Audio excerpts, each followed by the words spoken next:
L'interview écho et on va tenter de prédire le monde d'après avec vous. Christophe Barraud, bonjour Christophe. Bonjour. Vous êtes chef économiste chez Market Securities, vous êtes aussi prévisionniste. Alors le monde dans lequel nous allons évoluer, il est en train de changer. Il y a un monde qui prend en compte les risques sanitaires, géopolitiques. Il y a la mondialisation aussi qui a du plomb dans l'aile, on l'a vu à Davos. Alors ça a quelles conséquences sur l'économie mondiale, sur les prévisions de croissance à l'heure actuelle? Aujourd'hui, il y a beaucoup de paramètres qui rentrent en ligne de compte. Il y a surtout en fait des crises qui ne se succèdent plus mais s'accumulent. Donc on a vraiment 3 points importants qui jouent sur l'activité économique. Le premier, c'est bien entendu l'invasion de l'Ukraine, le ralentissement et même la contraction au deuxième trimestre en Chine, et aussi la thématique de l'inflation qui joue sur les banques centrales et qui va les pousser à avoir une politique beaucoup plus restrictive à court terme. Et chacune des crises se nourrit. Donc on est vraiment dans une situation relativement complexe où la croissance mondiale vraisemblablement sera inférieure à 3%, donc encore en dessous de ce qu'attend le consensus, et tout un tas de risques aussi annexes plutôt négatifs, donc des perspectives un petit peu revues à la baisse et qui seront à mon sens encore revues à la baisse dans les prochaines semaines. Et si on prend par exemple le risque géopolitique, la guerre en Ukraine, comment le risque de sanctions, l'impact des sanctions, comment vous le calculez, comment vous l'estimez, c'est quoi la recette? Alors c'est très compliqué parce qu'il y a à la fois des effets indirects et des effets directs. Donc en termes de sanctions, si on essaye de se projeter un petit peu, prochain secteur, ce serait éventuellement celui du pétrole. Donc après, il peut y avoir différents types de sanctions sur le pétrole. Ça peut être un embargo, donc total. Ça peut être un embargo ex-pipeline. Donc ça, c'est aussi à prendre en compte. Ça pourrait être aussi très bien des droits de douane, donc avec un certain seuil qui puisse permettre à certains pays encore d'importer du pétrole et pas d'autres.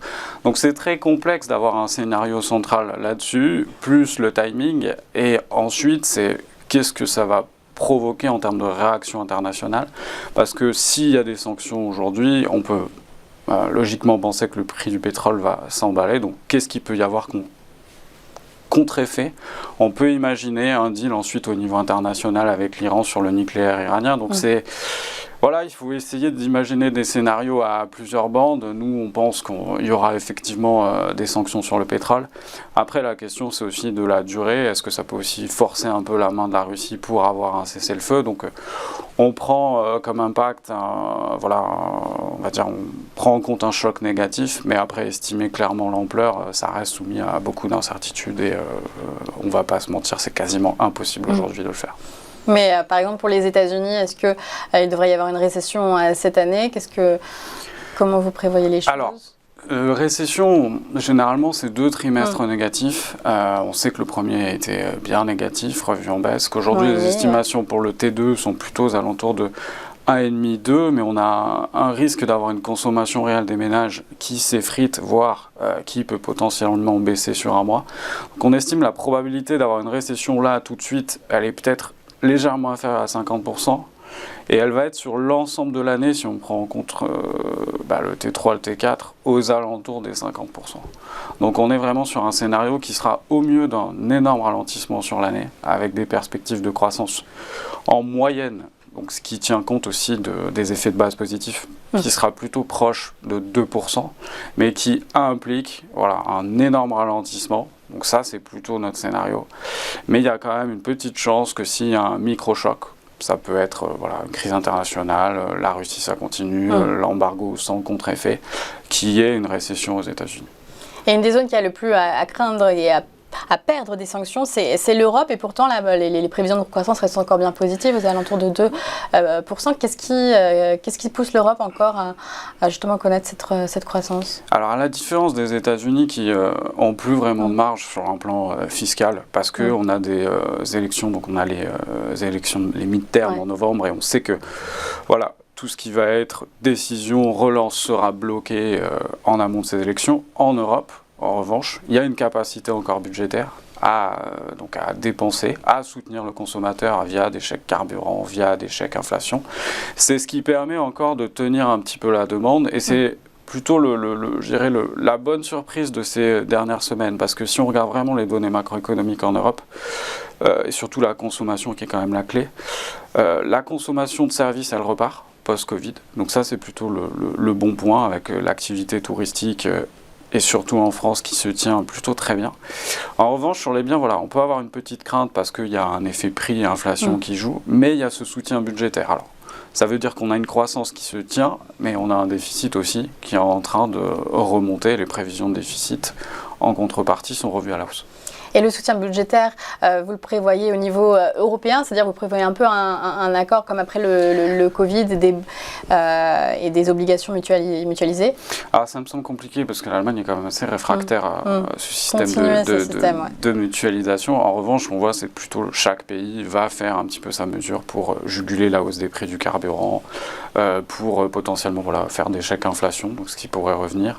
Il peut y avoir aussi tout un tas de mesures pour essayer de caper l'inflation, en jouant sur le prix des loyers, en essayant qu'il n'y ait pas forcément le rattrapage qu'il devrait y avoir. Et ça, c'est plutôt l'esprit un peu combatif de l'Europe, mais la déception, c'est que chacun va finalement le faire un peu à sa sauce en fonction de son espace budgétaire.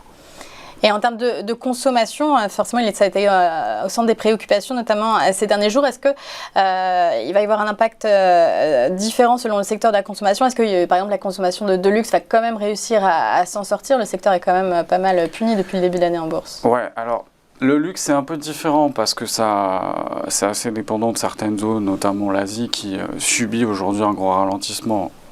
En partie à cause des mesures de restriction en Chine, des ricochets qu'il peut y avoir ailleurs. Après, la consommation en général, il faut distinguer les biens et les services. Les biens, il y a un risque certain qui est même à un moment des contractions en rythme mensuel, parce que il y a beaucoup d'inflation, que les ménages commencent à adopter des comportements à tenter d'épargner ou à tenter de restreindre leur consommation sur certains types de produits. Il y a de pénurie aussi sur certains secteurs. Sur le secteur automobile, par exemple, il y a des ricochets, parce qu'en Europe, on voit bien que sur l'Allemagne, il y a une partie des pièces automobiles qui sont designées en Ukraine. Donc on ne les reçoit pas, ça fait baisser les stocks. Il y a toujours la crise des semi-conducteurs qui perdure. Donc les stocks automobiles ne sont pas suffisamment élevés pour servir la demande. Donc il y a aussi cet impact supplémentaire. Donc il y a des pans sur la partie bien durable qui sont affectés. Maintenant, le bon point et qu'on a tendance à écarter, c'est vraiment les services. Et le fait que si on regarde le transport aérien, c'est reparti. Si on regarde le taux de remplissage de l'hôtellerie, ça repart très fort. Par exemple, à Paris, cette semaine, tout est plein.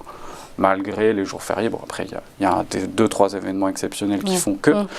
Mais ce point positif est un peu négligé à très court terme. Maintenant, on peut se dire que ça tiendra cet été. La vraie question, c'est une fois qu'on a passé l'été, est-ce qu'il ne va pas y avoir un réveil brutal parce que le pouvoir d'achat des ménages a été largement diminué? Et justement, il y a on commence à relever les taux aux États-Unis. On va bientôt le faire du côté de la BCE. Mais est-ce qu'on va réussir? Ça va avoir pour impact de baisser l'investissement et le crédit. Est-ce qu'on va réussir à ne plus vivre à crédit?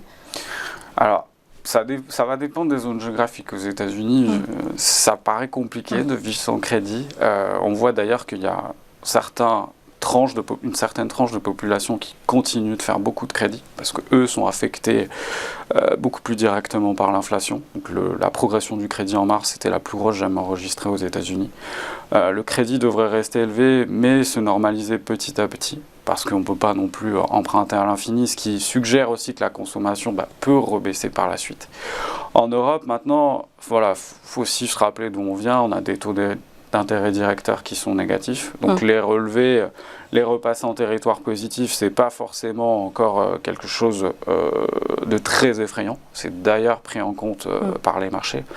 Pour moi, la vraie question, elle n'est pas forcément sur 2022, mais au-delà de ça, et 2023, qu'est-ce qui va se passer? Parce que là, on sent bien qu'on est sur des relevés de taux, potentiellement, juillet, septembre, même au T4, potentiellement même 1 point en tout de relèvement, ce qui nous amènerait à 0,5 au lieu des moins 0,5 en Europe.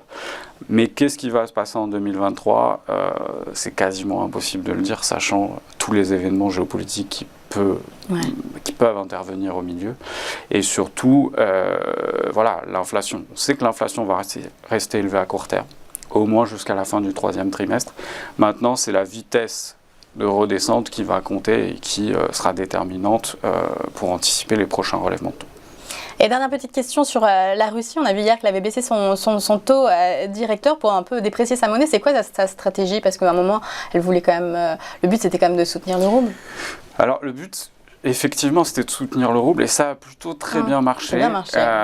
Ça a surtout bien marché parce que les rentrées fiscales sont au-delà des attentes de la Banque centrale. C'est-à-dire qu'ils arrivent encore à exporter du pétrole, exporter du gaz.